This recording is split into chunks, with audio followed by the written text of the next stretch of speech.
Okay, back to a little bit of storage space. 31 minutes 45 seconds for this one.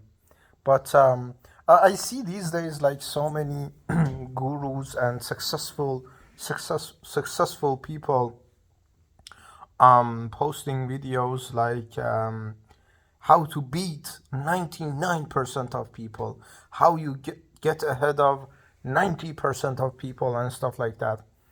And funny thing is, I'm very competitive. I want to be best at everything. Everyone wants that because that ties to your self-image, the status, the money, the whatever it brings.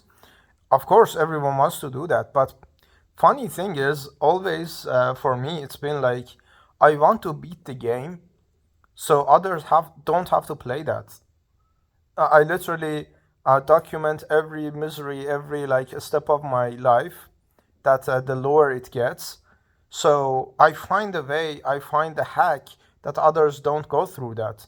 Even like call it like a superhero syndrome or something that I mentioned in one of my videos. But the thing is that I don't actually know if that's why people play it.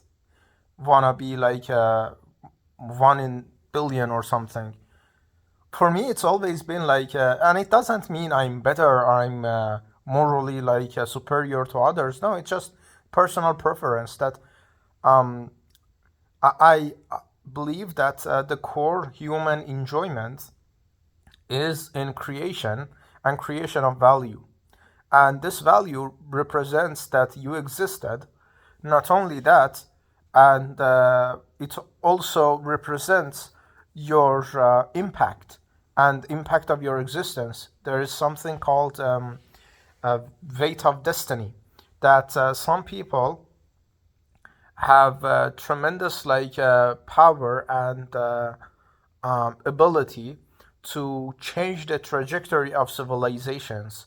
Maybe it goes back to Raskolnikov's kind of idea that Dostoevsky presented, that some people are Ubermensch, as Nietzsche would later call it, that they are allowed to do everything to for the betterment of humanity. But this is a kind of a slippery slope because everyone wants to be that and everyone believes to be that. So everyone is literally Ubermensch, but that's not true. And even the Ubermensch is just kind of the delusion that you are better than everyone. No one is better than anyone, because first off, I believe to be better than everyone, but not in a in a sense that I'm superior to another person. No, I feel I'm better than everyone because my picture of self aligns with who I want to be, and who I want to be, I know exactly who it is, and I know how does it feel to be that because I'm constantly trying to be that. That's the betterment, and the only thing that there's a disconnect here that so many people want to be like ahead of others and let's say better than 90% of the people, 99% of people, because it's a statistics that everyone, no one wants to be better than everyone. No one wants to be the actual being better than others because so many are. Ask fucking Elon Musk, ask whoever the fuck you think is the best human being having the best life on earth.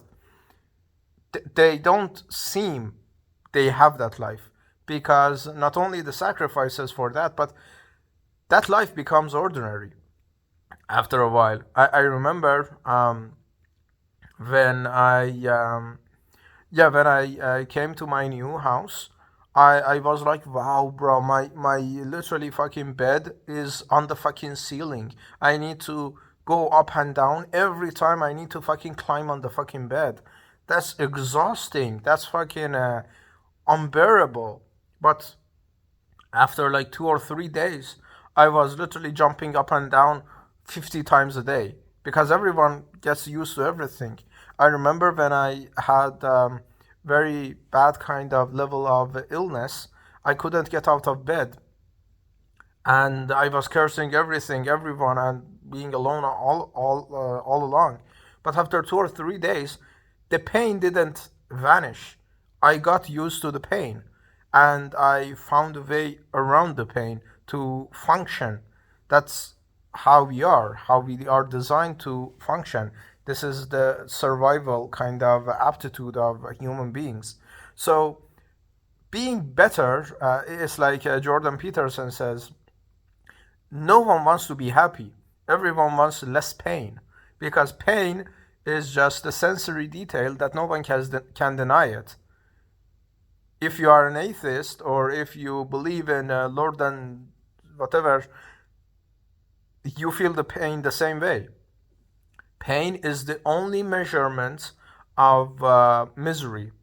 That could be mental pain, could be whatever, but pain is a measurement that is the same for everyone, with a little bit of kind of perception involved. But the pain itself has negative weight to it. And the funny thing is that everyone wants to be free of pain. And that's literally against the existence itself, because everything is just a game of balance. Everything works on a scale. If you have pain, you will have reward going through it. If you have no pain, the having of no pain is gonna itself become a sort of pain itself. So what I'm trying to say here is that no one wants to be ahead of everyone, and everyone wants to have that enjoyment of the life with the least amount of pain. The money, the fucking recognition, admiration, status, and all of it ties to the self-image, that you want to be perceived as valuable as and you existed, and everyone wants to add to the destiny weight of themselves, that their life has impact on existence itself. And that's a funny thing, because the delusion of destiny kind of weight is that everyone has an impact on life, because there was this viral clip of a 60 years old saying, hey, when you don't show up to work, although people don't say it, someone misses you. And I even say this is very obvious, because by the sheer of breathing itself, you involve other people. Let's say you're the most secluded person on earth. You still get your food, right? You order food, you have 5 seconds of interaction with someone. And even if not, you literally, let's say, you chat to a bot, and the bot delivers your food and does everything else for you. This bot itself is gonna be shown to a human being that prepares that. Your word choices, your whole existence is gonna shape someone. By the sheer fact of your breathing, you're impacting other lives. So this is the very most kind of unrealistic phase, that you never meet anyone, you never come in contact with anyone, which is impossible, but maybe someday it's gonna be possible. But the mere fact is that you are gonna be impacting other lives, and everyone contributes to the existence itself, because one word I say could in 5,000 years, if we are alive, as existence itself, in 5,000 years, this energy I put out could turn into humongous effects. It's the butterfly effect, they call it, or whatever. But the fact remains that everything is connected to everything. And the fact that now you want to be ahead of people, being ahead of people means people are behind. And for that to happen, you either want to be with more superiority of values, with more superiority of money, status, adoration, and everything. And if that was enough, someone like, let's say, if I can, I don't want to name people, someone who is very successful doesn't go on a fucking podcast, depressed as fuck, giving you the kind of formula of success.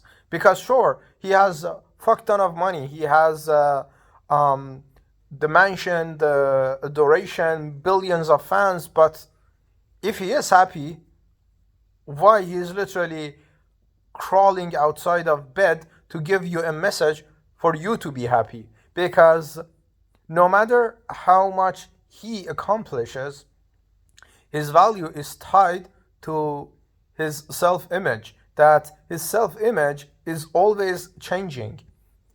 If he has accomplished $1 million, let's say, a month revenue for his company or whatever, that becomes a new norm. And because that becomes a new norm, now he needs to improve that self-image somehow. So that's why so many rich people are bored and go to fucking charity race, because charity means that, okay, they still have impact, they still influence other lives, they write books, they do whatever the fuck, but because the main point is that everyone wants to be seen, and being seen is not just one-time thing. You need to constantly try to be seen and be valued and exist. And this is very interesting, because no matter what you accomplish, it's never gonna be enough, and it's just gonna become the new norm. And when you see through this, let's say, game itself, life becomes quite depressing, because you literally bust your ass for let's say, 10 years to get to the riches, to bitches, to fucking adoration and everything. And it's gonna last for what? 1 year. Sure, it's gonna facilitate your life and it's gonna change your lifestyle, but the image itself is gonna want more. And sometimes I think about it as that life is a constant grind till you're dead. Like even fucking Bukowski lifestyle. Right, fuck bitches and die. That's it. That's literally dying and decaying slowly. But the funny thing is that even that is not a life. It's literally making the, objectively looking, making the deadline, the fucking death, kind of more pleasant, because you're doing what you want to do, writing. You are having forced validation and kind of adoration through money with bitches and whores, that you just begging to die every single day without even recognizing that. So what is the actual, like, let's say, the medicine, the cure for that? And this is the funny part, because it differs from person to person. But for me, it's literally just documenting my life, saying, okay, how easy it gets, how hard it got, and making a blueprint out of this. So I show, okay, this is my life, this is the choices I made, these are things that got me to where I am, and if you want to get to this point, these are the choices I made. You have another choice to make, because at the end of the day, it's your choice. And the funny thing is, this not only gives me the opportunity to show my true self, that my self-image, but also it invites me to have the potential impact on others. I, for so long, thought I need to become a millionaire, I need to become objectively valuable person to then be allowed to even exist, to be allowed to share my perspective on things, and to share my existence with others who would enjoy it, who would appreciate it, who would just want to listen. But now I realize that no, I just need to show myself, and I just need to put myself as it is, as where I am and who I am in life. And if this improves lives, it's it's irrelevant of my outer success, my external success. It just shows that who I am, no matter the recognition, no matter what, appeals to some people. Some people enjoy this, and if that's the case, not only I have achieved the satisfaction of kind of having impact on lives, and hopefully it's a positive impact, but also I have acknowledged my own existence in the process. That although the money is lacking, the fucking adoration, admiration, recognition, everything is lacking, I at least have the control so far over that. I show myself, that I acknowledge my own existence, you know? So that's, I don't think there is a kind of a hack to life that you get ahead of 90% of people, because the whole getting ahead comes from lack. That you, as I mentioned, like you need to become someone to be acceptable. You need to become something to be allowed to exist, and that's why everyone wants to get ahead. It's not about fucking the lifestyle, the fucking the comfort that money, the adoration, everything is gonna bring. Of course, you can chase it. I'm chasing it as well, but the main point is that all of that is just gonna become the new norm, because your self-image is gonna fluctuate anyways. And the funny thing is that you can do all of that and still be depressed as fuck on a fucking podcast, begging other people to use your methods, because millions of fans are just the new norm. But new person emailing you, hey, I use this and now I'm a millionaire myself, it's gonna mean 1,000 times more to you, because it shows your impact. And the professor of mine would say, you wouldn't know existence has any meaning unless you become light of so many lives, and you are appreciated for it. You are appreciated for existing, you know? But before all of that happens, you just need to show who you are. Because if you are literally putting a mask a day, you are definitely, not only there's a disconnect that you are who you're not supposed to be, but also if the mask is getting rejected, you literally break the mask and change the mask, because it's the mask's problem. It's the wrong mask you're putting up, rather than not showing your face. But yeah, I'm just rambling, so yeah.